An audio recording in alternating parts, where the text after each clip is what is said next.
제일 먼저 보시면 이제 큰 회사들 중에서는 솔루스 첨단 소재. 두 번째는 DI 동일이 좋습니다. 그 다음에 이제 후성이 있죠. 이거는 그냥 갖고 있으면 무조건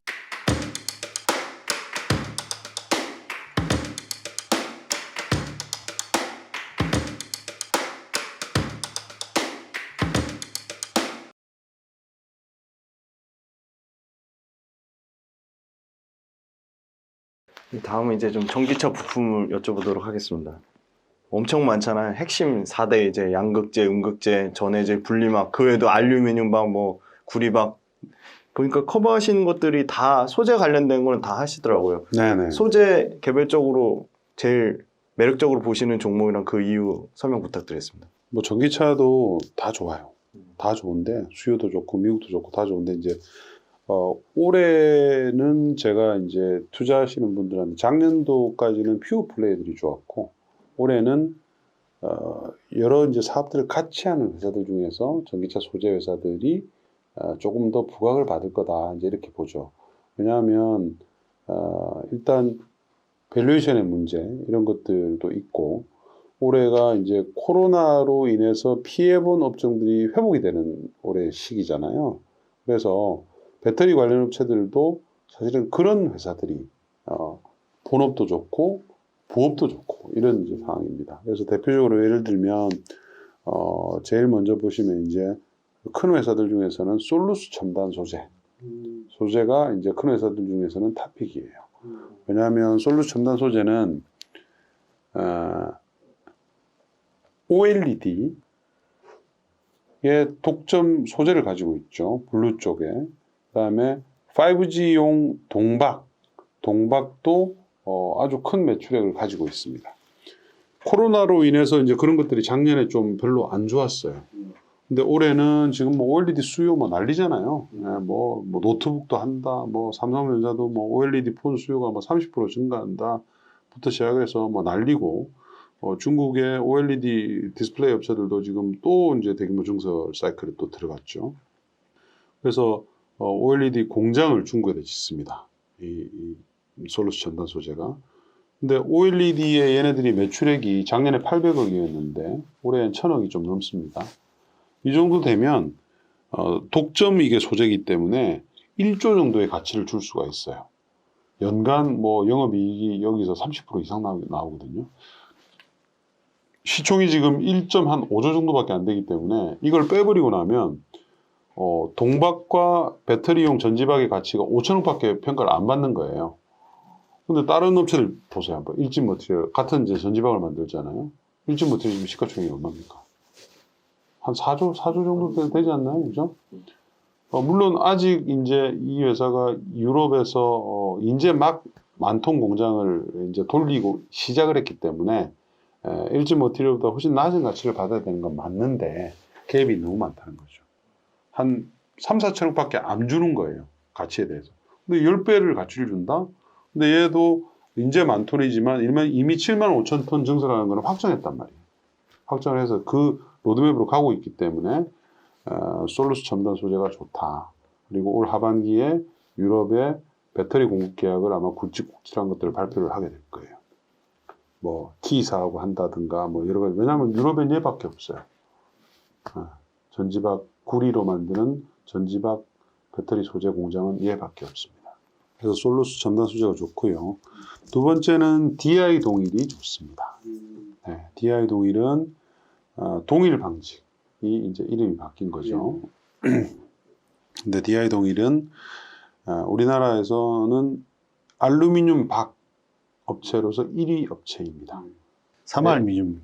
사마알루미늄은 이제 이- 2위 업체인데요. 업체요. 사마알루미늄하고는 뭐 캐파 차이가 너무 많이 납니다. 네. 그래서 두 개를 비교하기는 좀 어렵고요. 우리나라에서 1위란 말은 글로벌도 거의 최상위 업체 중에 하나라는 거죠. 그 정도로 이제 좋은데 그동안 이제 회사가 이제 여기 뭐 IR도 안 하고 막 그래서 알려지지 않았던 거죠. 근데 이제는 뭐 알려지지 않을 수 없는 게 매출액 구성으로 보면 거의 한 올해 기준으로 보면 30%, 영업이익 기준은 40% 이상이 아마 배터리용 알루미늄 팍에서 나옵니다. 연결 매출 기준으로 봤을 때. 그래서 이제는 뭐 알리지 않을 수가 없고요. 계속 증설을 할 수밖에 없는 입장이기 때문에 앞으로는 절대적으로 아마 대부분의 영업이익이 이쪽에서 나올 거예요. 네, 그래서 그런 업체인데 밸류에이션이 PBR이 0.6배, PER이 뭐 10배, 한 12배, 3배 이렇게밖에 되질 않기 때문에 말이 안 되는 밸류에이션에 아직까지 있는 것이고요. 재밌는 것은 이 회사가 아직까지는 거의 매출액의 60, 70%가 소비 관련 업종이죠. 방직, 패션, 뭐 가구, 화장품, 예, 그렇습니다. 그래서 그런 것들이 지금 굉장히 좋아지고 있죠. 팬데믹 지금 회복되면서. 그래서 올해 실적이 많이 좋을 거예요. 예. 제가 지배주주 순이익을 한 220억 정도를 보고 있었는데 지금 현재 회사하고 얘기해 본 바로는 뭐 300억은 너끈히 넘을 것 같고요. 많게는 그거보다 훨씬 더 이상될 수가 있습니다. 그렇게 되면 PR이 뭐 10배 언더가 될 수도 있는 상황이죠. 10배 이하가 될 수도 있는 상황입니다. 이거는 뭐 말이 안 되는 밸류에이션이기 때문에 DI 동일은 이것도 뭐 그냥 묻어두시면 그냥 뭐 쉽게 1조 가는 그런 이제 구조라고 보시면 될 것 같아요. 네, 그동안은 이제 너무 IR도 안 했고, 왜냐면 IR을 적극적으로 안 한 게 가진 게 너무 많아요. 땅이 뭐 시가로 평가하면 거의 아마 본사까지 다 합치면 거의 아마 한 1조 가까이 될 겁니다. 네. 그런 회사가 시가총액이 뭐 2천억, 3천억 이렇게 했었으니까요. 근데 이제 그런 자산들을 다 팔아서 그거는 이제 아예 이미 IR이 공식적으로 얘기를 하고 있습니다. 그런 자산들, 왜냐하면 이제 공장들을 다 옮겼거든요. 그게 다 방직 공장 터잖아요. 그걸 베트남으로 다 옮겼어요. 그래서 다 유유자산입니다. 인천 시내 몇만 평, 뭐 구로역 앞에 있는 뭐 천 몇백 평, 뭐 하여튼 곳곳에 있는데 이런 것들을 다 팔아서 핵심 성장 산업 쪽으로 다 지금 투입하겠다. 이거는 회사의 전략으로 아예 딱 확정이 되어 있습니다. 그래서 앞으로 여기 배터리 알루미늄 박, 또 이제 반도체 라인에 쓰이는 그 유해가스를 차단하는 그 부품을 만드는 자회사도 있어요. 그 회사도 지금 삼성 반도체에 독점 납품하면서 굉장히 빨리 성장을 하고 있거든요. 반도체에 이제 유해가스가 나오잖아요. 그걸 이제 외부로 나가지 못하게 플라즈마로 탁 완전히 녹여가지고 내보내는 이제 그런 이제 아이템입니다. 그런 쪽에 이제 집중 투자할 예정이기 때문에 DI 동일도 편하게 이제 올라갈 수 DI 있습니다. 동일은 회사가 보니까 적극적으로 그 IR 할 의지가 없네요. 보니까 적극적으로. 이때까지 그랬었는데요. 네. 저도 그래서 정식 레이팅은 하고 있지만 회사하고 한 번도 통화해 본 적이 없었어요. 그렇게 이런 회사들은 네. 일단 회사가 주가 올라가기도 바라지도 않고 일단 뭐 안에 내부 정보도 숨기고 그냥 또 이익이 나도 다른 데 또 편취할 가능성이 좀 많은 회사들. 그게 이제 작년까지였어요. 예, 작년까지 근데 했어요. 바뀌었어요. 바뀌었어요. 그래서 최근에 이제 제가 그래야 이제 되는데 기업들이. IR 우리 팀장님하고 굉장히 자주 통화를 합니다. 전화도 아주 잘 받아주시고 뭐 여러 가지 이제 뭐 그 이익의 트렌드라든지 앞으로 이제 전략들, 앞으로 이제 또 투자자들한테 어떻게 좀 진화적으로 해야 되는 뭐 이런 문제들을 아주 상세하게 잘 얘기를 해주고 계세요. 그래서 이제 그 스탠스만 바뀌어도 이 회사의 시가총액은 굉장히 많이 바뀔 수가 있는 이제 그런 입장입니다. 그래서 저희들이 계속 이제 커버지를 할 거고요. 그 다음에 이제 후성이 있죠. 후성은 반도체 특수가스가 이제 있잖아요. 그죠?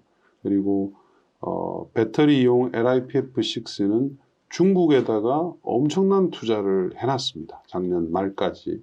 그래서 올 초부터 이제 돌아가고 있는데 제가 아까 전기차하면서 올해 중국 뭐 판매 뭐 지금 난리거든요. 뭐 작년 대비해서 뭐 거의 한 몇 배 올랐을 거예요 아마. 중국 판매량이. 그래서 중국발 지금 전기차 소재의 가격 인상이 일어나고 있습니다. 그래서 후성은 작년에 실적이 너무 안 좋았죠. 왜냐하면은 투자는 이빠이 했는데 비용은 들어가는데 이제 공정 가동이 사실은 작년 거의 12월부터 이제 시작이 됐거든요. 비용만 이제 부담을 하고 있어서 그래요. 근데 이제 올해는 이제 그것과 관련돼서 반도체 특수가스도 그렇고 LiPF6 공장도 본격적으로 이제 가동을 하기 때문에 실적이 많이 좋아질 거예요. 예. 그래서 요 세 개의 회사가 올해는 탑픽이고요. 물론 뭐 나머지 회사들 뭐 천보, 일진 머티리얼스부터 시작을 해서 뭐 신흥, SEC, 뭐 상하도 뭐 전기차 관련 뭐 부품을 크게 합니다. 그래서 이런 회사들도 전기차 쪽에 다 좋습니다. 두 가지 좀 추가 질문 드릴 게 있는데요. DI 동일 관련해 가지고 그때 그 미국이 중국 때리게 해서 면화 선물 가격이 계속 올라갔는데 그게 그 추세도 좀 계속 유지된다 보시는 거예요? 당연히 수혜를 받잖아요. 뭐, 네. 왜냐면 일단 수요가 좋아요. 그러니까 뭐 공급을 제한한다 뭐 이런 이슈도 있지만 수요가 좋지 않으면 그런 이슈들이 좀 제한적이잖아요. 근데 지금은 전 세계에서 지금 모든 소비자 관련 수요가 확 급증을 하고 있는 시기이기 때문에 면화 가격은 뭐 지금 회사 뭐 난리나 좀 굉장히 좋습니다. 하여튼 이익이 2010년도에 이 DI 동일이 그 방직 부분에, 그러니까 패션 말고요, 라코스테 이런 거 말고 방직 부분이 많이 나왔을 때 영업이익이 한 140, 50억 나왔을 거예요. 근데 그 뒤로는 계속 뭐 BP 마이너스 뭐 이런 식으로 계속 갔었거든요. 그래서 이제 코스트를 아끼기 위해서 베트남 쪽으로 방직 공장을 다 보낸 거예요. 코스트를 낮춰놨는데 면화 가격이 이제 쫙 이제 오는 거죠. 그래서 80불 이상에서만 계속 유지가 되면 이익이 굉장히 크게 날 겁니다. 네. 실적이 하여튼 좋습니다. 네. 이거 커버하시는 거 한병화 위원님밖에 없더라고요. 그러니까 엄청 귀하긴 한데 사람들한테 결국 관심을 받아야 되잖아요. 그러면 좀 뭔가 이게 수급적으로도 뭐 기관이든 외국인이든 뭔가 들어와서 좀 약간 붐업이 돼야지 그 목표가랑도 갭이 되게 많이 차이가 많이 나더라고요. 그러면 개인 투자자 입장에서는 다른 사람들이 안 보는 굉장히 좀 희귀한 아이템으로 이거 관심을 더 가져야 되는 건지 아니면 진짜 장기적으로 봐야 되는 건지 궁금하거든요. 저는 수급은 전혀 고려 대상이 아니에요. 저는 커버할 때. 어떤 기업이든지 제가 보는 잣대보다 낮으면 주구장창 커버를 합니다.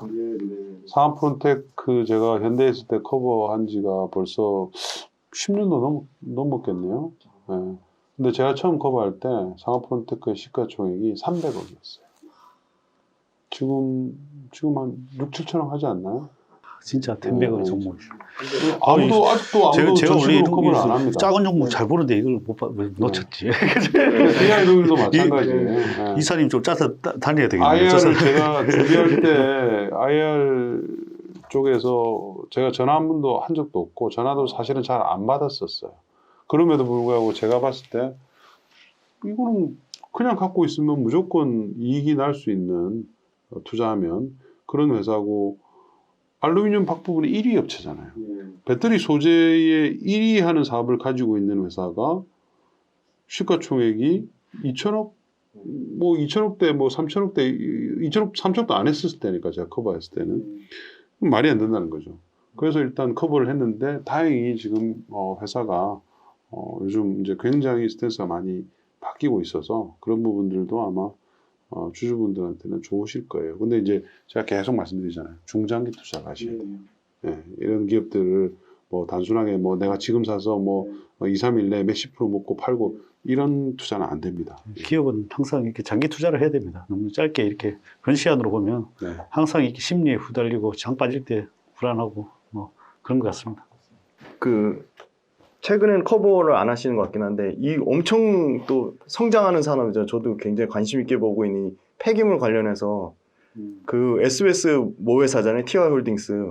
굳이 TY 홀딩스를 좀 좋게 보시는 TY 이유는 홀딩스는 제가 방송에서 몇 번 얘기했더니 제가 커버 하시는 줄 알더라고요. 커버 안 해요. 안 하세요? 공식 보고서를 낸 적이 없죠. 네. 없는데 이제 제가 환기 차원에서 소개를 시켜드린 이유는 뭐 당연히 제가 일정 시점에는 커버를 하겠죠. 근데 제가 TY 홀딩스를 커버하는 이유는 딱 한 가지예요.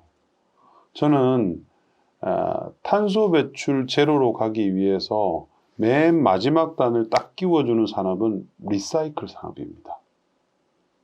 그렇잖아요. 우리가 뭐 그 전력도 바꿔야 되고 차도 바꿔야 되고 다 하지만 어쨌든 계속 뭔가를 만들어내야 되고 인류가 생활하기 위해서는. 근데 이걸 갖다가 리사이클 산업이 발전을 해서 들어가는 이 리소스들을 갖다 굉장히 축소하지 않으면 이 탄소 배출 제로라는 것은 달성하기 어려워요. 그래서 폐기물 회사들이 중요하고 이 폐기물 회사들은 시차를 두고 전부 리사이클 회사들로 다 바뀌어요.